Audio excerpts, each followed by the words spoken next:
네, 오늘 시장이 보합권 공방전을 조금 치르는 것 같습니다. 약보합권과 강보합권을 왔다 갔다 하고 있고요. 지금 엔비디아가 1% 넘는 약세를 좀 보여주고 있는데 오늘도 시장 진단에 꼭 필요한 내용들 체크해봐야겠죠. 글로벌 인사이트 시간입니다. 그레너리 투자자문 이완수 대표 모셨습니다. 대표님 안녕하세요. 네, 안녕하십니까. 네, 어제는 잘 보내셨나요? 네, 어제 선거 투표하고 그리고 또 네. 개표 방송까지 또 열심히 봤습니다. 네, 피곤하시겠어요. 네, 그렇죠 뭐. 네, 자, 저희는 이제 다시 미국 시장 이야기 좀 집중을 해봐야 될 텐데 오늘 주제 바로 체크해 보겠습니다. 중국 EU 대 트럼프 관세 협상 어디서 성과가 나올까? 자, 지금 뭐 이번 주 후반에 통화를 한다 어쩐다 중국과 관련해서는 이런 이야기가 나오고 있고 저희가 좀 어디를 주목해야 될지 계속해서 물음표가 좀 찍히는 것 같아요. 네.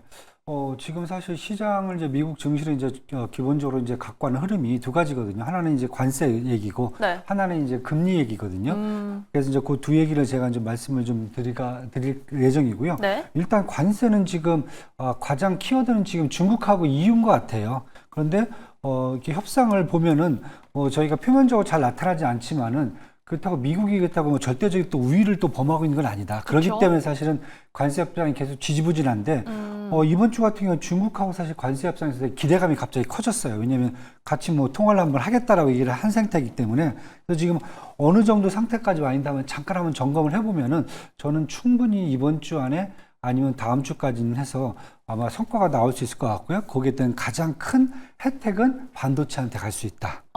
네, 이렇게 지금 보여지고 있고요. 네. 일단은 제가 이제 다른 것보다 제네바 협정에서 이제 반도체와 이제 히토리 문제를 이제 90일간 유예를 두고 이제 협상을 한다고 그랬어요. 근데 이제 미국 같은 경우는 사실 이제 반도체 밸류 체인을 딱 보시면은 재밌는 게 뭐가 있냐면은 밸류 체인이 다 수직 계열화가 다 돼 있어요. 미국 같은 경우는요. 수직 계열화. 그렇죠. 네. 팹리스 같은 경우 뭐 엔비디아라든지 퀄컴, 브로드컴이 있고요. 그다음에 범용 반도체는 마이크론, 그다음에 글로벌 파운드리, 웨스턴 디지털, 인텔까지 있고요.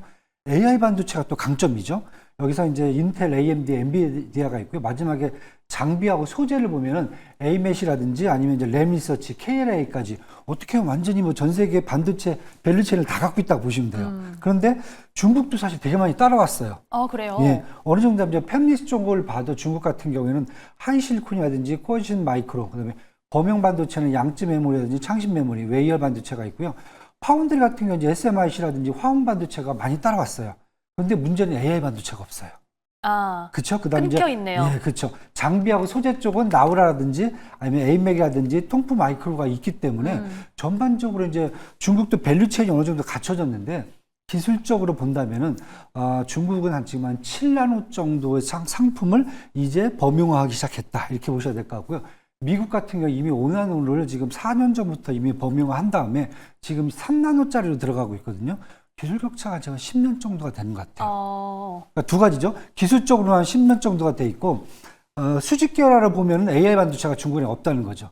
그렇다고 지금 중국 입장에서는 뭐 얘기하기는 지금 AI 반도체 쪽에 재고량 한 6개월 정도 쌓아놓고 있다라고 얘기하는데 네. 3, 4개월 지나면 사실 그게 다 소진될 수가 있어요. 그렇죠. 반대로 이제 미국 같은 경우도 지금 전 세계에 정제된 히토리의 80에서 90%가 중국에서 생산되거든요. 근데 히토리 가보면 전기차, 인공위성, 로켓, 반도체, 스마트폰, 방위산업, 원자로 다 이쪽에 써요. 가장 손해를 보는 데가 일론 머스크예요. 전기차 있죠. 로켓 써야 되죠. 다 해야 되거든요. 쓸 데가 많죠. 그렇죠. 근데 지금 미국이 히토리를 지금 3개월 정도 재고치를 갖고 있다고 그래요. 그래서 90일 유예를 뒀다. 지금 이런 얘기가 있는데 지금 벌써 한 달이 지났어요. 한 달 지나고 나니까 지금 양쪽에서 또 긴급해지기 시작했습니다. 그래서 얘기 나오는 게 지금 미국이 사실 지지난주에 잘 보시면은 트럼프 행정부가 중국에 대한 반도체 규제를 유지하겠다고 얘기를 해버렸어요. 그렇죠. 그리고 나서 중국도 우리 히토리를 풀 생각이 없다. 사실 이게 가장 컸거든요. 둘이 동시에 풀어줘야 되는데 아무튼 서로 이제 눈치 보기 하다가 결국 타이밍을 놓친 거죠. 그러니까 지금 트럼프 행정부도 얘기하는 게 중국 시진핑하고 좀 협상하기가 쉽지가 않다 이 얘기도 하고 있는 거고 다양한 얘기가 나오는데 중요한 것은 아마 범용 쪽이라든지 전반적으로 다 풀 수 있다. 하지만 이제 AI 반도체 쪽은 좀 저가 사양까지만 좀 풀지 않을까.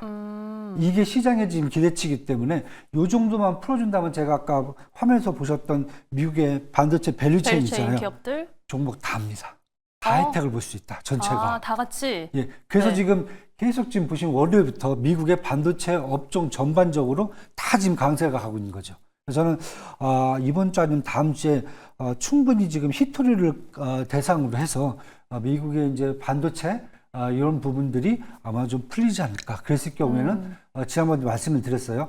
반도체가 기존에는 미국 내에서 독점 생산하고 독점 수요가 됐었어요. AI 반도체. 그런데 지금은 글로벌로 지금 확산되고 있다. 그쵸. 그러려면은 미국이 중국을 잡지 않으면은 사실 글로벌 리더라고 할 수가 없어요.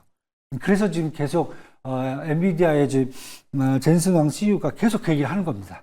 그래서 아마 그런 측면에서 본다면은 거의 트럼프 행정부가 이 정도의 협상은 하지 않을까. 이게 시장의 기대치라고 보시면 될 것 같아요. 그래서 저는 한 일주일 정도면은 아마 반도체 쪽에서 조금 희소식이 오지 않을까. 이렇게 지금 보고 있습니다.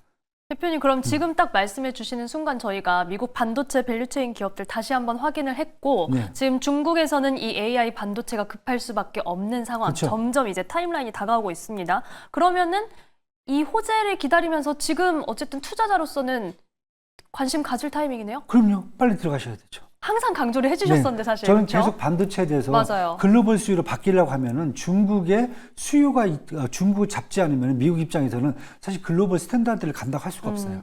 지금 시장 자체가 계속 왜냐하면 전 세계 반도체의 생산의 반 수요죠. 50%를 중국이 수요를 하고 있어요. 이제 그걸 감안해야 되죠. 지금은요. 네.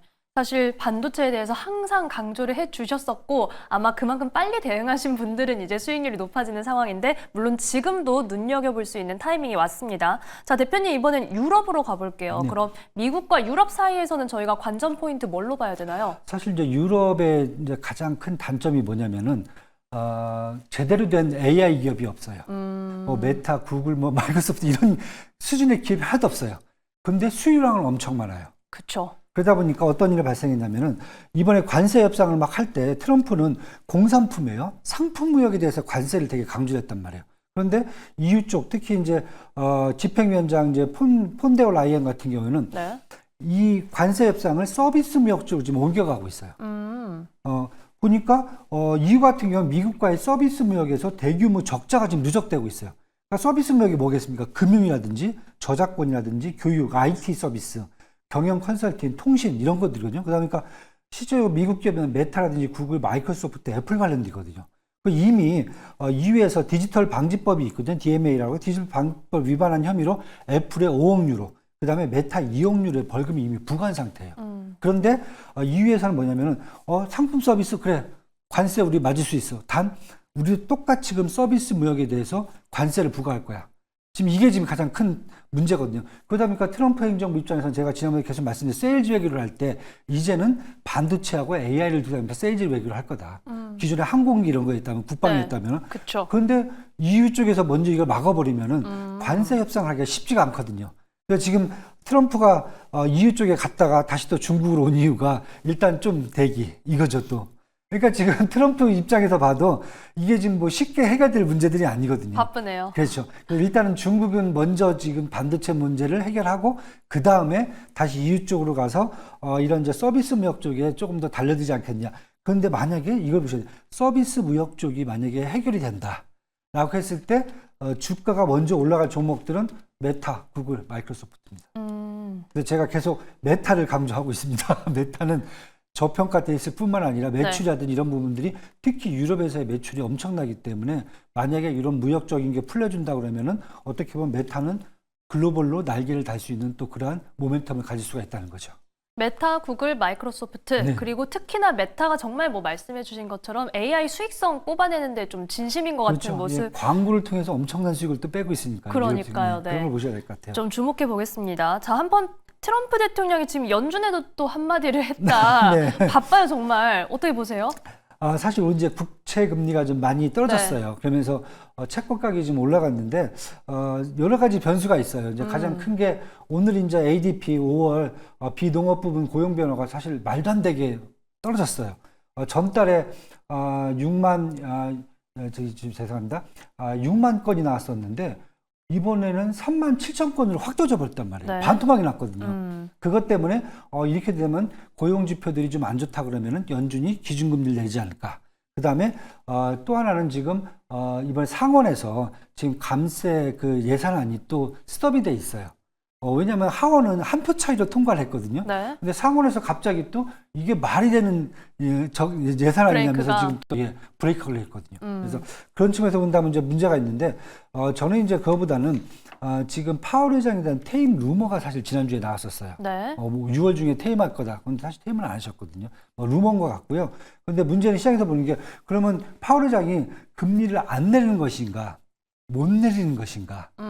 다르죠, 그거. 그렇죠. 얘기가 다릅니다. 안 내리는 것은 이제 뭔가 경기 지표 이런 것들이 안 맞기 때문에 안 내릴 수도 있다. 이런 얘기를 하는 거거든요. 근데 지금 같은 경우에는 아마 인플레이션에 대한 우려가 지금 계속 커지고 있기 때문에 못 내린다는 상황이 더 크기 때문에 아마 시장은 이제 그런 쪽을 좀 한번 보시면서 이제 파월 의장의 어떤 금리 상황을 계속 저희가 지켜봐야 된다. 이렇게 좀 보셔야 될 것 같습니다. 네, 대표님 마지막으로 내일 실적 나오죠. 브로드컴 정말 짧게만 좀 들어보겠습니다. 네. 아까도 제가 이제 반도체 말씀을 드렸잖아요. 맞아요. 그 중에 브로드컴이 있고요. 아마 4월 이번에 이제 매출이 한 149억 달러 얘기하는데 작년에 같은 분기보다 20% 이상 늘 거로 지금 얘기가 나오고 있습니다. 그래서 호실적 얘기가 되고 있고요. 근데 앞으로도 이제 중국 문제가 해결되면 브로드컴 네. 같은 경우에는 매출이 다음 2분기 같은 경우는 더 늘 수 있다는 얘기가 지금 있기 때문에 아마 브로드컴 같은 경우도 지금 반도체와 엮여서 지금 합격되고 있다 이렇게 보시면 될 것 같습니다. 네, 해당 소식 속에 브로드컴 오늘도 1%대 강세, 최근 연속해서 탄력 보여주고 있습니다. 자, 그래너리 투자자문 이완수 대표와 함께했습니다. 고맙습니다. 네, 감사합니다.